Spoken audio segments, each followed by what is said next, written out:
Good evening, ladies and gentlemen. My name is Dr. Richard Kaul, and welcome to Nine. Today is August 25th, 2015, and I'm talking to you from New York City in New York. Now, there's been a significant amount of press here in the northeast of America about a local story that's been going on with regards to a hospital called St. Michael's, which is in Newark, New Jersey. And the hospital, for a number of reasons, had to file for Chapter 11 bankruptcy several months ago. Now, the filing of the bankruptcy has caused another war in the healthcare sector in New Jersey, in which, predictably, Mr. Christie has his hands. But just to lay out the story, the hospital, after having filed for Chapter 11 bankruptcy, it was then approached, or the court was approached, by a large private healthcare group referred to as Care Private Incorporated. And they are a California-based investment group that have been buying for-profit hospitals in New Jersey. Now, they were tipped off by someone as to the filing of the bankruptcy, and then entered into negotiations with the CEOs of St. Michael's Hospital. Now, this caused a significant amount of furore when St. Barnabas, which is another healthcare group, decided that they wanted to also buy the bankrupt hospital.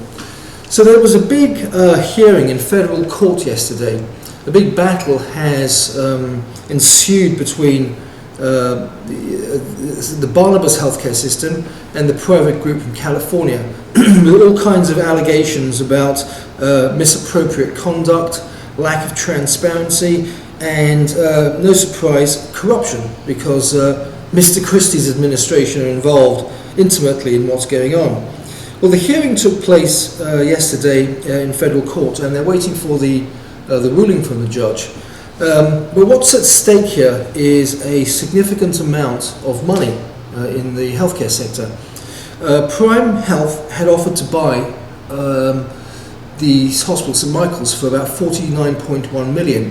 But some of the criticisms that have been waged against this company coming into New Jersey is that they've come in and they've taken over institutions. They have dismissed and let go a large percentage of the staff, and that they then go and position themselves as what are called out-of-network providers, which means that they don't have to follow the reimbursement guidelines set by the insurance companies. So there are certain parties and certain factions that are saying they're raising the healthcare costs and that they're charging whatever they want. Alternatively, Prime is saying that they're actually bringing high-quality services to hospitals in two areas that were deprived of them. Now, in the mix of the business and the healthcare business, there is, because it's New Jersey, inevitably politics, and Mr. Christie's administration has been intimately involved.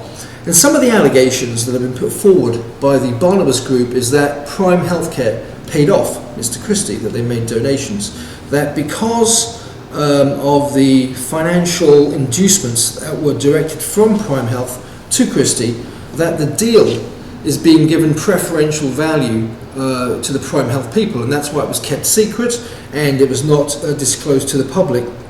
So it's a big legal and political mess that's going on, and again, the victims in this kind of activity really are the patients, and the patients who live in the area around St. Michael's are now being denied care because the hospital is closed. No one is really doing anything to get it open. And so all of these individuals that had used St. Michael's for years and had particular plans and coverage with the hospital are now being denied care or having to go elsewhere where they may or may not be able to get their necessary medical attention. I don't really know what the solution is for New Jersey medicine and politics. I think that there's too much, in my opinion, interference of both the legal and the political profession in the medical profession. And I think that there needs to be some kind of division put between these entities so that you don't have the corrupting effects of money and politics coming into healthcare deals where really the only victims end up being the citizens and the patients of New Jersey. So, not that I'm ever going to be the president, but if I were the president, that would be one of the first things that I would implement, would be divisions of function between these elements, particularly because the healthcare sector is so complex. And so it'll be interesting to see what happens here, and it didn't surprise me that Mr. Christie was involved in these dealings. Now, the other story that's been getting a lot of attention in the New Jersey press is the unfortunate shooting of a young African-American male by a police officer that occurred about 3 to 4 weeks ago in Bridgeton, which is one of the small towns in central New Jersey. Now, the circumstances of the shooting are, again, there's many different versions of what happened, who did what. But I think one of the defining things about this case is that the family do not trust the New Jersey authorities to conduct a fair and impartial investigation, and have asked for the federal authorities to step in and to carry out an investigation. And this matter has been going through the New Jersey courts with motions and counter motions being filed. But I think what's going to happen is that the courts are going to rule in favour of the family and allow the investigation to be carried out by the Office of the U.S. Attorney, which is the federal entity. But unfortunately, what this story is another example of is, one, the issue about racial profiling that goes on between police officers and African American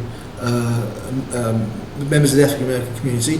But two, unfortunately, the fact that when these things do happen, there seems to be difficulty that the victimized parties seem in having getting justice. And what this family has had to do is they've had to say, listen, we don't believe we can get justice in Jersey, so we're going to have to go outside to a federal body to make sure things are done impartially and fairly. And it's just another unfortunate symptom, sign, example of the corruption that seems to have permeated every aspect of the judicial, political and administrative arms of the New Jersey government. So again, I don't know what the solution is other than annexing New Jersey, making it a part of New York. That would be a potential solution. I don't know how many people would be happy about that in New Jersey anyway. But something needs to change. I mean, the culture of corruption needs to change, and the way that people view these things needs to alter. And really what New Jersey needs, I think, is a governor, if there is one, who could be elected, who really does not, or is completely against any corrupt practices in the administration of government. The national and global papers actually have been occupied with reports about the sudden drop of the Dow Jones Index, which is the indicator for the stock market here in the US. And the story was that the Dow, which was running at around about 17.5 to 18,000, took a plummet to, I think, the 14 to 1500 region, which is a fairly substantial drop of a stock market to take. Now, whenever something like this happens, it always causes a great deal of consternation with everybody, because everyone suddenly thinks that the value of their stocks, the value of their products, their assets, their markets are going down, and it's one step before doomsday. But that's rarely the case, and quite often with stock market changes, what's really happening is that they're being internally manipulated.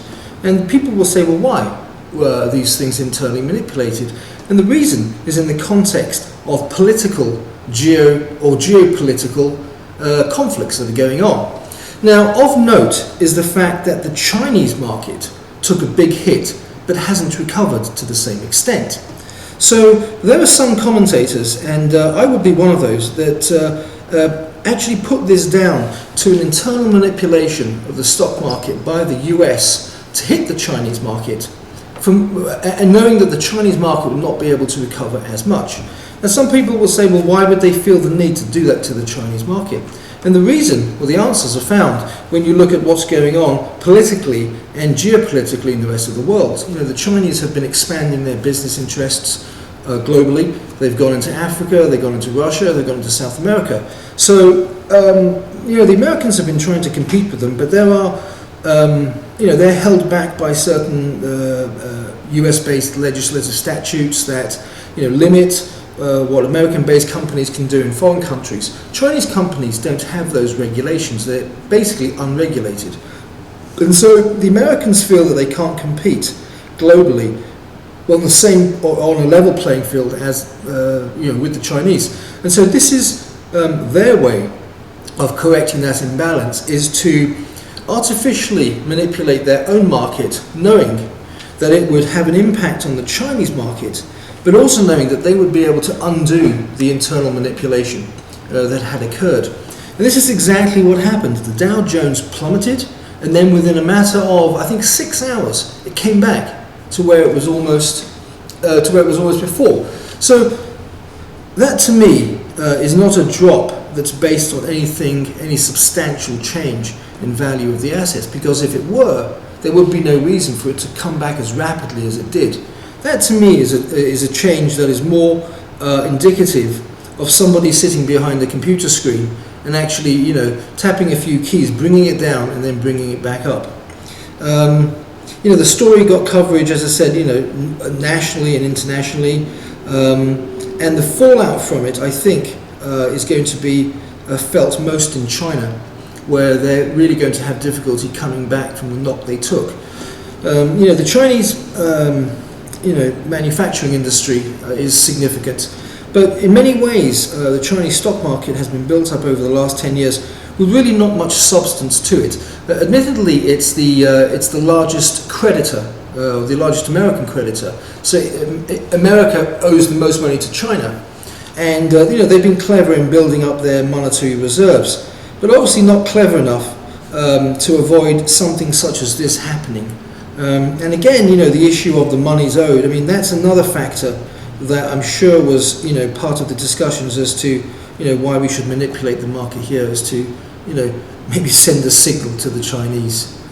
So it's whenever stories about market fluctuations are reported in different parts of the world, it's not just a case of, well, the value of the stock has dropped or the value of the service has dropped.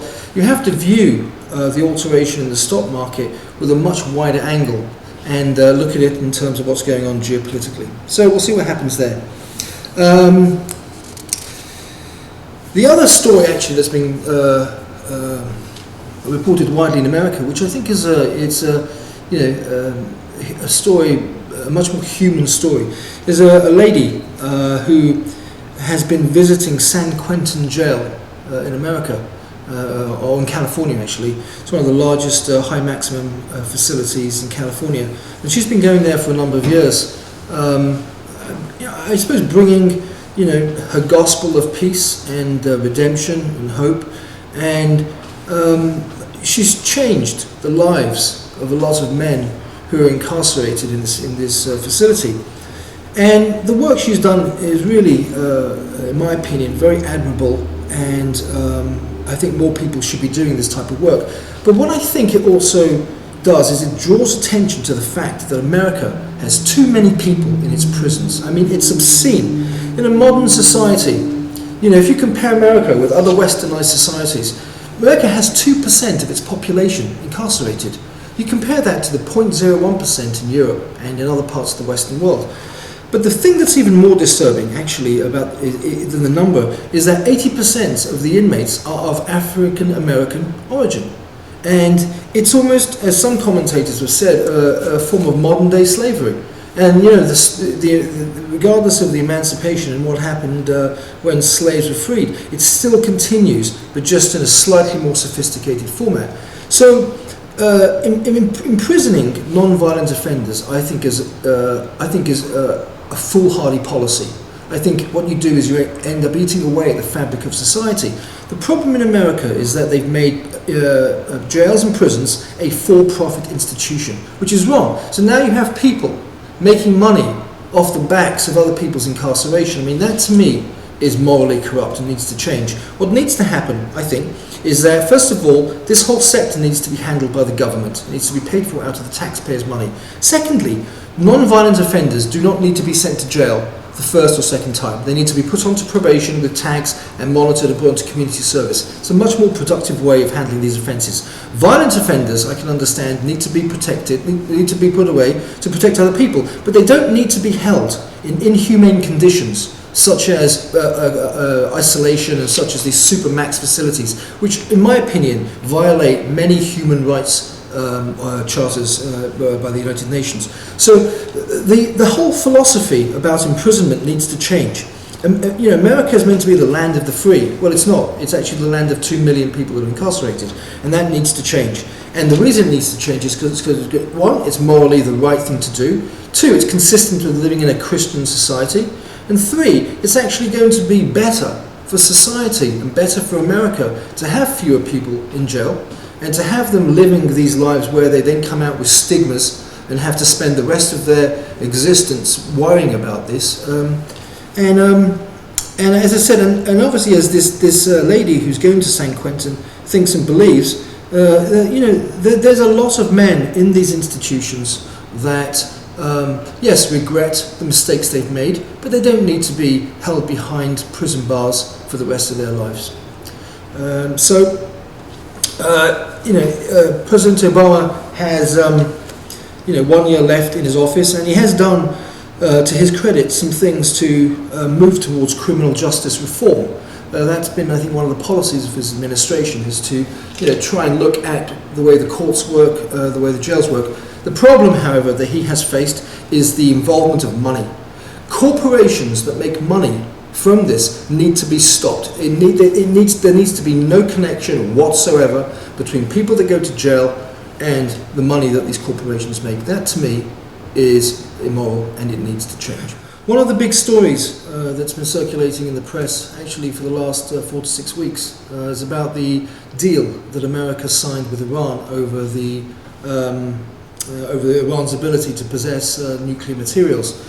And there's been, the deal was signed under the direction of the Barack Obama administration, and John Kerry was actually the individual there at the table signing the necessary documents. But the deal itself has raised or caused Mr. Obama to come under considerable criticism in the States from various parties, saying that now that Iran has nuclear weapons, there's going to be a bloodbath, it's going to use the weapons for terroristic purposes, and that it can't be trusted with these weapons. Well, I actually disagree. I think that what President Obama did actually was a very smart and a very peaceful maneuver, because a large part of the frustration that the Iranian government have felt over the years is a sense of disrespect and a sense of not being considered on the same level as other countries. Now, the criticism that people make, well, now there's going to be a nuclear war in the Middle East, doesn't stand the test of history. For example, if we look at India and Pakistan, India was the first nation in Southeast Asia to obtain nuclear weapons. And then they had a conflict going on with Pakistan for a number of years over Kashmir and a number of other regions. And then Pakistan obtained nuclear weapons. And when they obtained nuclear weapons, there was a huge debate that there was going to be nuclear war in that region. Well, the facts of the matter are that there hasn't been. And in fact, what's happened is that it's led to greater peace. The same thing happened in the Cold War with America and Russia. There was this thought that both sides had powerful nuclear weapons and that it was going to result in war. It didn't. What it resulted in was a balance of power. And that's exactly what Mr. Obama has achieved by negotiating with the Iranians and allowing them to have nuclear weapons. Is it's created a balance of power.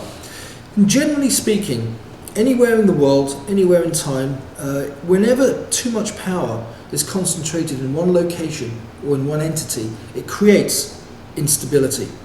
However, when you distribute power more evenly across the globe, it creates stability. And again, if you look at history and you look at the periods that led up to great wars, World War I, World War II, the Napoleonic conflicts, they were always preceded by great periods of instability, both economically and in terms of political power. And if you can minimize those, and you can uniform the spread of power and the spread of economic wealth, you're less likely to have an unstable political environment and less likely to have global conflict. So I think that even though people say, well, America really never gave anything or got anything from the deal, but they gave everything up. That's not necessarily true. I mean, you may say that they didn't get any tangibles, but what they got in return from the Iranians was respect.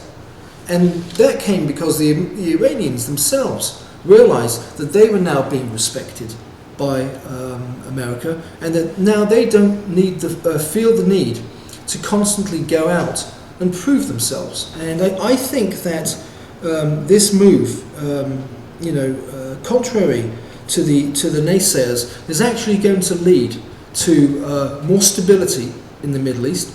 I think it's going to lead to greater prosperity because the economic embargoes will be lifted, and now the people of the region can start to really build businesses. And I think there's going to be a large amount of inside investment that will come in. And just on that point, I mean, it's important for people to know that Iran has had robust trading relationships with both Russia and India for many decades. And I can tell you that if Russia or India felt that Iran really was a quote rogue state, as it's been called by certain Americans, they would not have been doing business with the Iranians, but they have, and they built very successful trading partnerships, and I think those will continue. And regardless of what the Obama's critics have been jumping up and down talking about, I think that this move on his part, I think was a sensible move. I think actually what would be quite interesting and humorous would be if he were also to try and now introduce the Affordable Healthcare Act into Iran, and see if the Iranians themselves, wanted high quality, low cost healthcare. But that's for another day. So that's been an interesting global story. Now, the other area where I think the Obama administration has been very progressive is Cuba. Cuba, since the 1960s, actually it was just, 50s really, 1950s, when Fidel Castro came into power, with the help of Ernesto Che Guevara, and overthrew the sitting dictatorship. Relations between Cuba and America have really been pretty atrocious. Castro was very pro-communist in his political stance, and America, whether it's Democratic or Republican, or even mostly Democratic, has always been right of centre. So there was a kind of a Caribbean Cold War, if you will, that went on between Cuba and America. There was no travel, there was no trade, and anyway, so I think what President Obama realized was that other countries were comfortably doing trade with Cuba. There were no issues. Cuba was not some rogue state. It was, it had its own ideology, its own political position, but it was not going out of its way to harm any other countries or to create problems for any other entities. So I think, sense prevailed within the American government, and I think that Obama did the right thing by making or re-establishing both political, diplomatic, economic, and trade connections with Cuba. And I have no doubt that that's going to lead to a complete Cuban renaissance. Cuba has always been associated with some great writers and artists and poets and scientists, and has one of the highest incidence of highly qualified doctors in the world. The other part of what's happening in Cuba relates to technology, and the fact that despite not having had access to every technological tool that Americans have had, the young Cubans have actually come a long way in terms of in the tech sector. And they call it Silicon Avenue, and it's a particular street in Havana where the IT wizards of tomorrow have been developing and building and working on a wide range of both software and hardware products. And it's interesting, a number now of the large global IT companies are looking to Silicon Avenue as a place where they can invest and put money into. And one of the reasons is obviously because whether it's right or wrong, the source of the labour is going to be a lot cheaper than that in the States. And that's another discussion about sending services offshore. But it's going to be good for the Cuban people and for the young Cuban people who will be able to use their talents and skills in a very constructive way. And I think ultimately what's going to happen is Cuba's going to open up completely. I think trade is going to be fully re-established. I think that's going to be good for America. It's going to be good for Cuba. Within this equation, there are, of course, Cuban Americans who had to flee Cuba when Castro came into power. And there is still, no doubt, lingering resentment towards what's happened in Cuba. There are Cubans here who feel that the American government, the Obama administration, has turned their back on them. And they feel that all the work and effort that they've put into building America and continuing to take an anti-Castro stance has somehow been rejected or thrown to the side. And one can understand why they would feel that way. However, I think the more constructive framework in which they and society should be adopting is, how is this going to help America? How is this going to help the Cubans? And how is this going to bring two societies together that, to be honest with you, were separated for no real reason other than a difference in political ideology? So I think that I'd like to congratulate Mr. Barack Obama on that, and I'd like to thank you all for watching 9, and good night.